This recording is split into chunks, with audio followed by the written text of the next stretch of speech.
श्री गणेशाय नमः। प्रिय बंधुओं, पांडव लोग रुके हुए थे काम्यक नाम के वन में, और यह काम्यक नाम का वन महाभारत काल में ब्रजमंडल के अंतर्गत आता है। इसे हिडम्ब वन के नाम से भी लोग जानते थे। तो उसी समय क्या हुआ कि सिंधु देश का राजा जयद्रथ वहाँ से अपनी सेना सहित निकला। वह जा रहा था शाल्व नाम के देश में स्वयं का ही विवाह कराने के लिए। तो निकलते समय उसने देखा कि आश्रम के दरवाजे के ऊपर कोई एक अतीव सुंदरी स्त्री खड़ी हुई है। विचार करने लगा कि ये कितनी सुंदर स्त्री है, ये तो देवताओं की स्त्री से भी ज़्यादा सुंदर है, और यह यदि मुझे प्राप्त हो जाए तो फिर मुझे शाल्व देश जाने की कोई ज़रूरत नहीं है। ऐसा विचार करते हुए उसने अपने साथ में, जो कि एक राजा था जिसका नाम कोटिकास्य था, तो जयद्रथ उस कोटिकास्य नाम के राजा से कहने लगा कि हे प्रिय मेरे साथी, तुम जाओ और उस सुंदरी स्त्री से पूछो कि वह कौन है और यहाँ जंगल में आश्रम बना करके क्यों रह रही है। तब तो वह कोटिकास्य नाम का राजा द्रौपदी के पास में पहुँच गया और कहने लगा, हे सुंदरी, बताओ तुम यहाँ पर जंगल में आश्रम बना करके क्यों रह रही हो, ये सब कारण मैं जानना चाहता हूँ। तुम किसकी पुत्री हो? सूरत से तो तुम विवाहित लग रही हो। तुम्हारे पति का क्या नाम है? तब तो द्रौपदी हंसते हुए कहने लगी कि महाशय, मैं द्रुपद नरेश की पुत्री द्रौपदी के नाम से जगत में विख्यात हूँ, और मैं पांडवों की धर्म पत्नी हूँ। आप जो भी हैं, मेरा आतिथ्य स्वीकार करें। आश्रम के बाहर आप अपने रथों को खोल दें, मैं आपके लिए भोजन इत्यादि की व्यवस्था करती हूँ। तब तो उस कोटिकास्य नाम के राजा ने जाकर के जयद्रथ को सभी बातें बता दी। जयद्रथ बड़ा प्रसन्न हुआ। आश्रम में स्त्री अकेली है, अब तो चाहे कुछ भी हो, इसे मैं प्राप्त करके ही रहूँगा। ऐसा विचार आते ही जयद्रथ अपने भाइयों के सहित उस आश्रम में पहुंच गया और द्रौपदी से कहने लगा, हे सुंदरी, तुम इतनी अतीब सुंदरी होते हुए भी उन नादान पांडवों की पत्नी बने हुए बन बन जो है कष्ट प्राप्त कर रही हो। तुम्हें तो मेरे जैसे यशस्वी, शौर्यवान, महाप्रतापी सिंधु देश के नरेश राजा जयद्रथ की पटरानी बनने के योग्य हो। तुम ऐसा करो कि अभी मेरे रथ में बैठ जाओ, और मैं अपना शाल्व देश जाने का जो कार्यक्रम है उसे स्थगित करता हूँ, और वापस राजधानी जा कर के तुम्हें सिंधु देश की महारानी के पद के ऊपर अभिषिक्त करवाई देता हूँ। तब पांचाली कहने लगी कि सुनो जयद्रथ, तुम अपने मुँह से अपनी ही बड़ाई कर रहे हो, तो जो महान पुरुष होते हैं वो कभी अपने मुँह से अपनी बड़ाई नहीं करते हैं। तुम ऐसा करो कि अभी तुरंत यहाँ से तत्काल भाग जाओ। यदि मेरे पतियों को ये पता चल गया कि तुमने मेरे साथ में अच्छा व्यवहार नहीं किया है, तो तुम्हारी इतनी कुटाई करेंगे कि तुम्हारे घर के लोग भी तुम्हें नहीं पहचान पाएंगे।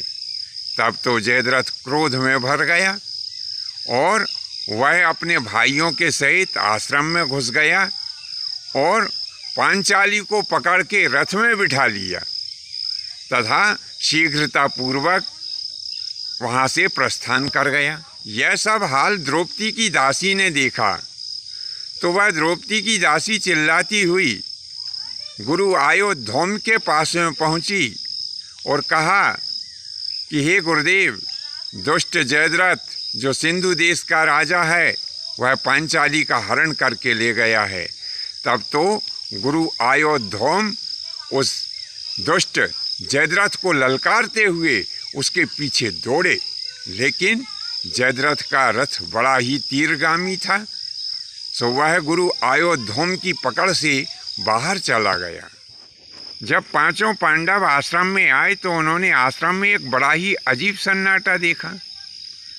भीतर आकर क्या देखते हैं कि द्रौपदी की जो दासी थी वो औंधे मुंह पृथ्वी के ऊपर पड़ी हुई रो रही है।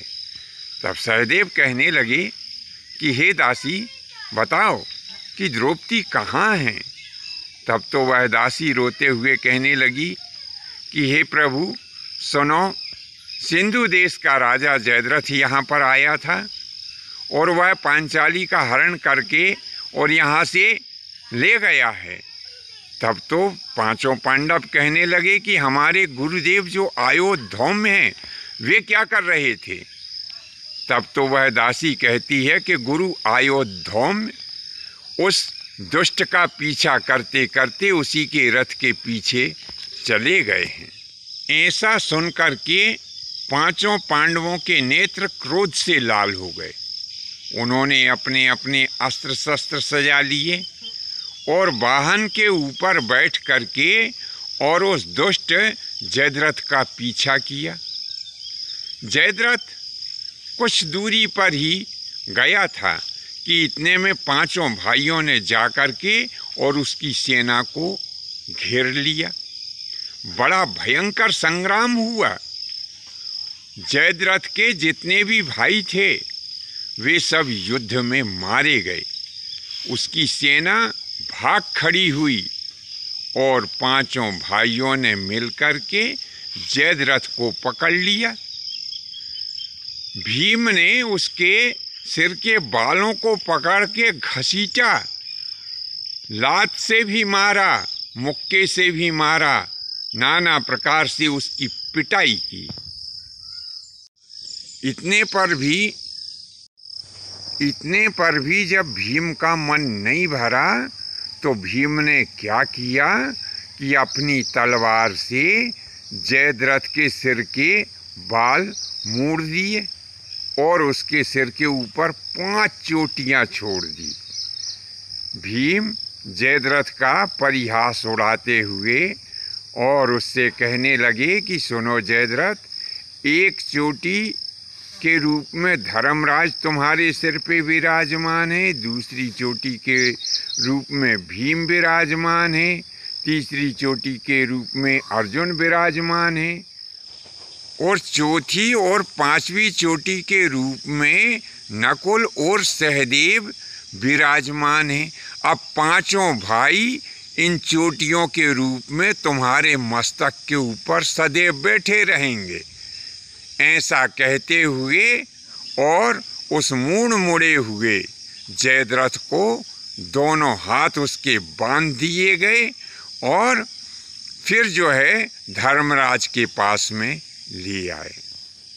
तब धर्मराज उस जयद्रथ की ऐसी हालत देख करके और भीम को डांटते हुए कहने लगे कि भीम, युद्ध में परास्त हुए योद्धा को इस प्रकार से अपमानित नहीं किया जाता और जयद्रथ हमारे रिश्तेदार हैं, इनका वध मत कर देना, क्योंकि इनका यदि तुमने वध कर दिया तो हमारी बहन जो दुशाला नाम से है, वह इनकी धर्म पत्नी है, वह विधवा हो जाएगी। मैं तुम्हें आज्ञा देता हूँ कि जयद्रथ को बंधन से मुक्त कर दिया जाए। तब पांचों पांडवों ने अपनी जो धर्मपत्नी पांचाली थी उसे अपने कुलगुरु आयोधौम के संरक्षण में दे दिया। भीम उस दुष्ट जयद्रथ से कहने लगे कि सुनो जयद्रथ, तुमने ऐसा नीचता का काम किया है कि मन करता है कि तुम्हारा अभी वध कर दूं, लेकिन महाराज धर्मराज की ऐसी आज्ञा नहीं है। तुम हमारे महाराज धर्मराज का आभार मानो कि जो बड़े भाई ने तुम्हें जीवन दान दिया है। ऐसा कहते हुए भीम ने जयद्रथ को छोड़ दिया। वहाँ से जयद्रथ धर्मराज युधिष्ठिर को प्रणाम करके और वापस अपने देश की तरफ लौट गया। बंधुओं, आज के लिए बस इतना ही। शेष फिर कभी नए विषय के साथ में आपकी सेवा में उपस्थित होने का सौभाग्य प्राप्त होगा। यह भाग आपको कैसा लगा नीचे कमेंट्स बॉक्स में अवश्य लिखें। धन्यवाद। जय माता की, जय परशुराम जी की।